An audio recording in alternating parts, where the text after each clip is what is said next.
Hey moms and dads, ever wonder what a normal heart rate is for your child? In this video, I'm going to be answering some common questions as it relates to fast, slow, and normal heart rates. So if you want to become a smarter parent, hit that subscribe button below and stay tuned.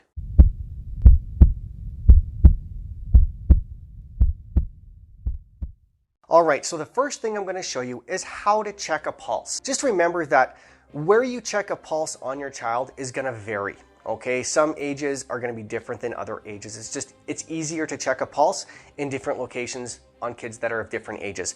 But the way that you check the pulse is always going to be the same. So typically for kids under the age of about one or two, the best place to check a pulse is going to be the brachial artery. So lift their arm up, get them to flex if you want. I know my biceps are way too huge, so it might be a little harder on me just because I have so much muscle there. But what you're going to do is you're going to take your two fingers and push the bicep kind of up and out of the way and kind of go maybe just a little bit under the bicep if you can, okay? And you should be able to feel the pulse under there. As your kids get older, typically around the age of 2 and up, the best place to check a pulse is going to be the radial artery. So all you're going to do, take your arm, kind of on the same side as your thumb, you're going to go, your radial artery is right about there. Not right in the middle of your wrist, but just off to the side, way your thumb. Just push in and push hard enough so you can actually feel the pulse bounding against your fingers. And that's typically the best place for, older kids and adults. So the reason that we check pulses in the brachial artery for little babies and more the radial artery for older kids and adults is because infants tend to have a very low blood pressure. Their natural blood pressure is going to be a lot lower than an older child or an adult. So when the blood pressure is lower, the pulse doesn't make it all the way down. Even though it's still being perfused for a baby, the pulse isn't as strong down below because the blood pressure is a lot lower. Whereas adults, it's a lot higher, so we can feel it. Now, to calculate the heart rate, all you're going to do is find the artery, put your finger on it, look at your watch, and count for 1 minute. You want to time for 1 minute and count every beat that you feel with your fingers. I'm not going to do the whole minute, but you get the idea, okay? Once you get good at that, you can cut it in half. So count the heart rate for about 30 seconds. Then when you're done, multiply it by 2, and that's going to give you your heart rate. This chart here shows you a typical range of pulse rates for your kids, okay?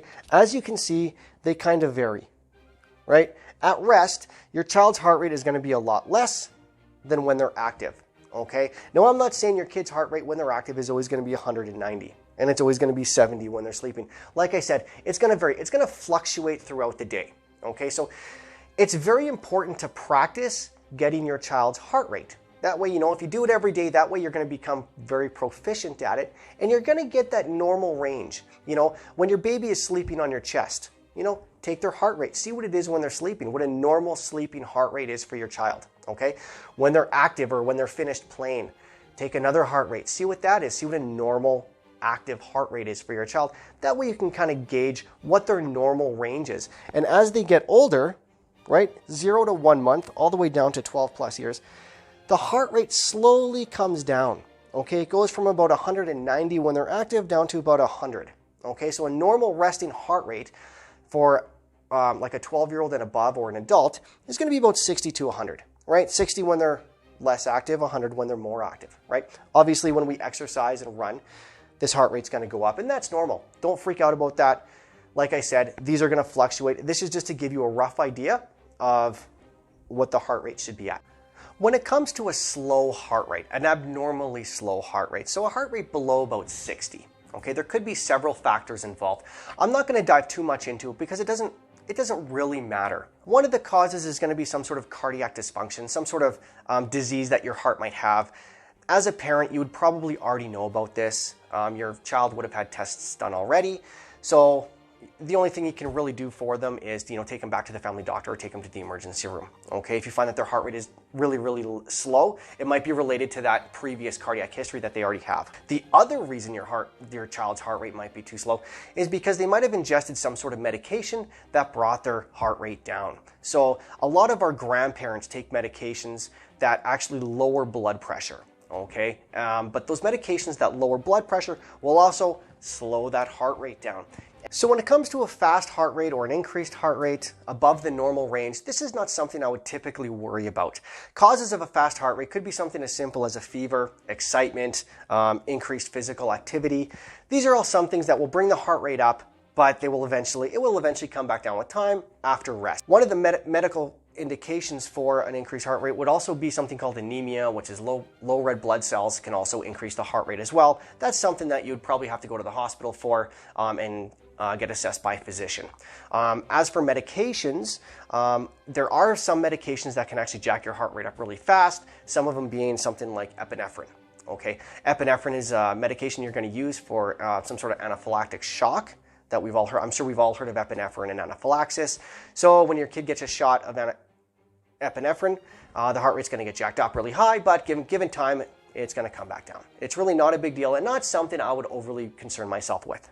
So what is this going to look like? Well, first we need to talk about stable versus unstable. Stable is when your body is being perfused appropriately. In other words, it's getting enough oxygen. So you probably won't see any signs or symptoms, and you probably won't even notice there's anything wrong. Unstable is when your body is not being perfused appropriately. So that's when you're going to start seeing signs and symptoms. Some of the things you might see would be pale, clammy skin, increased confusion, or an altered level of consciousness. You might also see weak or absent pulses on the arm. So whether it's the radial or the brachial artery, you might not be able to feel pulse because the blood pressure is going to be super low. Now, are we going to call an ambulance for this? Well, we need to look at your child. Are they stable or are they unstable? If they look normal and they are acting normal, chances are your child is probably okay. But if you see any of those signs and symptoms from the unstable criteria, then chances are we should probably get your child assessed. Use your best judgment when it comes to calling an ambulance. If you think they are very unstable, then definitely call an ambulance, give us a call. If you think they're stable enough, then there's nothing wrong with taking them to the hospital yourself for an assessment. One thing I like to tell the parents is when in doubt, call an ambulance. You never want to be rolling the dice with your kids. What would we do as paramedics when we come to your house to pick up your kids in one of these situations? Well, we need to ask ourselves the same questions you guys would ask yourself. Are they stable or unstable? If their heart rate is too slow but they are stable, chances are we would probably just bring them to the hospital and monitor them as we go. If they meet the unstable criteria, there's a few things we could do. We could start CPR, or we could give them medications to increase their heart rate and increase that perfusion. Don't forget, we have a lot more tools to use in the back of the ambulance than you would at home. If their heart rate was too fast, again, we would look at that stable versus unstable criteria. If they were stable, we would probably just monitor your child on the way to the hospital. And if they showed some sort of funky rhythm when we took a picture of their heart, we could give them a little bit of medication to help convert that rhythm and slow it down. It's really not a big deal. If they were unstable, we could also give them some medication to slow their heart rate down and convert that rhythm, or we could give them something called the synchronized cardioversion, which is just a fancy way of saying electricity to the heart. All in all, a fluctuating heart rate is going to be normal. Just ask yourself, do they look normal? Are they acting normal? If they look and act normal, chances are they're probably okay. If they don't look normal or they're not acting normal, chances are something's wrong. Use your best judgment whether or not you want to call an ambulance, take them to the family doctor, or take them to the hospital yourself to get checked out. Guys, if you enjoyed watching this and you learned something new, please support my channel by hitting that subscribe button down in the right corner. Tap that bell icon as well so you get notified every time I upload a video. Make sure to comment below and let me know if you've ever had any kind of experience with anything like this before. And also let me know what kind of topics you would like me to cover in my upcoming videos. And don't forget to head over to tinytotscpr.com and check out my Save Your Kid course. It's a 2-hour program online that's going to teach you everything you need to know about how to save your kid's life in an emergency situation.